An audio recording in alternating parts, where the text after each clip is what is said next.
Verse 28. That is the secret.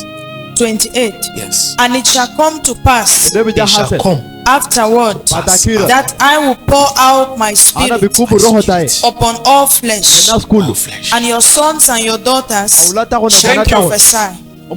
It shall come to pass that I will pour out my spirit. In other words, when you have become spiritual, restoration will take place.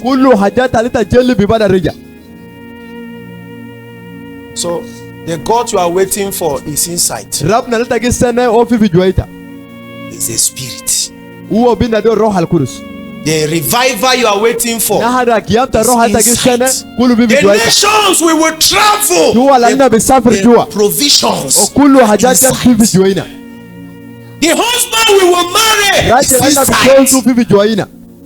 The dollars we will have on earth for the gospel is inside. And these things will manifest, shall come to pass. You will handle them when you become spiritual. And it gives the capital.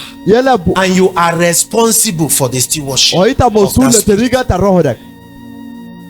John 20 verse 22. He breathed his spirit in them and said, receive the Holy Ghost. Meanwhile, when he was leaving, he said, the one in you is not sufficient to make manifest. It can continue to promise, it can continue to reveal, but it cannot manifest. But if you carry, because you carry something inside, the carry will become a way of making the things you know, the revelations, the prophecies, the carry makes them become manifestations. So you have the spirit in you. There are two types of believers who pray here. Believers who have the spirit in them and believers who have the spirit on them. These are two different set of Christians. The difference is this: the believers with the spirit in them can only know the things of God, but they cannot handle it.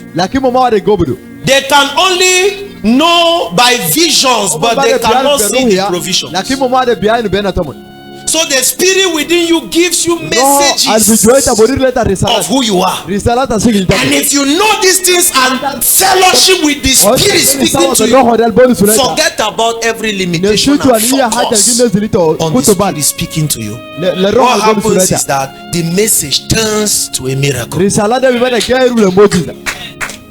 Spirit within is for vision. The spirit upon is for provision.